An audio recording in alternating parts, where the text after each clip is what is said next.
the intro music. Yeah! Woohoo!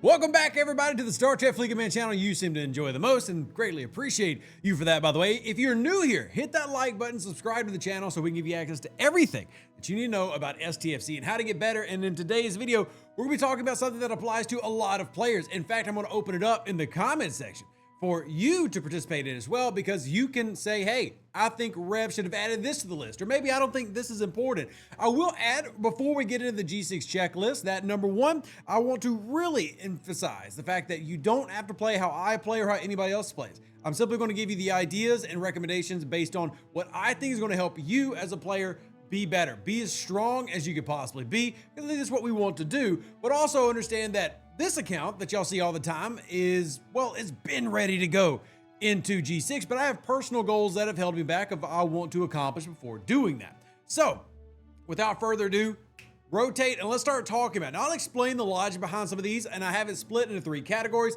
and this of course will be down in the comment section below so that you can kind of deal with it how you want to. Do you want to follow it? Do you want to share it, add to it? You can make a copy for yourself. So we're starting off with a tier 10 to tier 12 epic. Now, if those of you who've been watching the channel know that I've got 3 of those already, so that really isn't much of an issue for me. And annoying graphic errors aside, let's go ahead and rotate on back over here. I want to point out that a lot of this is based off the fact that this is easy to do. And I'm not even going to use the air quotes. It is literally easy to do in today's game, 100% free to play. And I have dozens of pure free to play who've already done it. Taking an Enterprise D, a Rotaran, or a Daredex to tier 10 or max is simple. You simply are scrapping your 46 or your level 50 epic, right? Once you take those to their higher tiers, scrap them, which is easy to do in today's economy, you end up with something like this, which is going to be your mainstay ship going into G6. What are you going to be doing your G6 solo armadas with? This. What are you going to be doing your G6 hostile runs? This. What's going to be your main PvP ship? This. Or I guess this. Or this. Whatever it is that you want to make it. I mean, to have the Revenant there, the Nemesis / Rotaran is actually on the next aisle. But point I'm making is you want a high tier ship because this is the primary one you're going to run with. Comes down to the basics of how the game works. Firing pattern is simply superior on these ships. It has a much better firing pattern than what you're going to see from the G6 uncommons, and that doesn't mean I think you should skip the G6 uncommons. I think that they are absolutely worth going after. But if we're just being honest, when it comes to this list itself, I think having that is a huge checkpoint, and because it's so easy to do in today's game, I feel the need. Look, you have Latinum coming out your ears. By the time you hit level 60, if you've done the IA Masteries, as I said, you're getting well over 100,000 Latinum a day between the Fisha and the IA and between your missions and your away teams. When we talk about faction credits, if you're doing all the things, I mean, you're going to be able to easily afford all these ships and upgrade them as well. That's just how much the G4, G5 economies have progressed. And to be clear, I'm not talking about hitting all these goals on one level. I'm saying like, hey, you picked up a 50 and by the time you got to 60, you maxed it out and you scrapped it and it turned into an epic that was completely free in terms of ship parts. So let's move on, not get too stuck. Mark III Revenant. Now, as a reminder, the Revenant, when you scrap it, you are scrapping it at tier 5, tier 10, and then tier 15, but you got to make sure to level it up at least 1 in that process. So that's what we're looking at here. I want you to take your Revenant to Mark III. Why do we do that? Because that opens up you getting Sigma and G6 stuff early through the Continuum Refinery. You get 10 days of those pulls. This is what it looks like. You hit the button, you get everything displayed. I'll go ahead and hit it here. So hitting this before going into G6, which isn't, tremendously difficult. The Revenant does not have a slow upgrade path like an NSCA does. Will allow you to have all those things. Soon as you're ready to go into Sigma, you've now got some materials. You've got some Sigma to spend because of the Revenant. Next up is a tier 5 USS Relativity, which you might say, Rev, that's slow, but I would remind you, you're looking in the green area, which is the must do. So minimum tier 5. The only thing that you really get better with the Relativity is, number one, the Relativity is going to drastically increase the amount of that special resource that you're getting, that intelligence, so that you can have better payouts on your turn-ins, which is absolutely worth it. But the main thing is, once you have the Relativity, that increases how much of the refine you get for the building material, and it doesn't really have the same type of refinery like a Revenant or an Eviscerator, where you're improving the pulls every single time. The main thing that the Relativity is going to do is help you get better intelligence pulls for that currency, which is still quite valuable. And I left a note in there that at tier 10, you can have it at that level for a level 60, but you just need it to at least be leveled up. You're working on it, but I don't think you need to sit there and max it out. Next up though, you do need to max out the building, which I just mentioned. I would much recommend you have that at 60, but you got to have the artifact gallery at 60. There's just so many important things. In fact, you're going to see a lot of artifacts on this list, such as Nero's Trident. You really want to have this as high as it can go, because one thing you're going to need in G6 with those ships are lots of officer stats. And if you can't tell with the priority 1 away team stuff coming out, you need a lot of officer stats for that as well. And there's you an 800% bonus. So while maybe not having as much value as it once did, temporal artifacts are still very important as you're moving into G6, and now they're not super difficult to do with the various loops, like just talking about the relativity, doing the Crenum formations, and then go ahead, of course, doing your temporal runs, and that's going to help you do that as well. So I'm trying not to get bogged down with all the things, but trying to hit key points. That's a key point for me, is getting that Ops Gallery DTI faction rep maxed and the building maxed. This is a recommend. ISO damage over 150. If you're using the augment faction, by the way, go into the augment grind. You can get the Glavin 100% free to play via the epic drops, which isn't very hard. Again, if you've got one of these, or if you have the Reliant itself, and that's 60% of that ISO right there. So you might go, Rev, 150 seems high. I actually think 150 is low, but because I don't want to hold everybody to my ridiculous standard of wanting to be the strongest level 60, I lowered it down. It's pretty easy to have 150 ISO. And in fact, in the comment section, don't be surprised if you have people saying, Rev, 150 ISO is not good enough. I'm sure plenty of people like Fred, Burnt Pork, Bones, Fallopian, all these players that we play with, especially in PvP, are going to be like, Rev, that's not good enough, but I think 60 or 150% at 60 is fine for your PvE, for your armadas, and most PvP matches. So I would have that as your must go. 15 bill faction lock, but remember, you need 17 billion to get your Selkie, and I would recommend having the credits, 1.5 million. Check the blue category right over there, so that you can have that Selkie ready to go as soon as you get into G6, very much like we talked about getting the Nova when you get into G5. You want to be able to build that Selkie and go as soon as you can. And Nero's Trident I just talked about. Now the yellow section, these are the nice to haves, not recommended or not required, but strongly recommended. Maxing out your Q trials, which should be very easy to do at level 60. You can do it at 56. Remember, Pipe Moreau Chin, Pipe Moreau Anorax, Pipe Moreau Talon, all those work great. Use some boosting if you need to, but would definitely recommend you have completed the Q trials. You never know what's around the corner. You don't want to have old content biting you in the butt because you never finished it. So G6 Innovative Engineering is nice to have, but I do want to argue that in today's game, it maybe isn't as valuable as it was when it first came out, just again, because of the amount of faction credits and things coming out.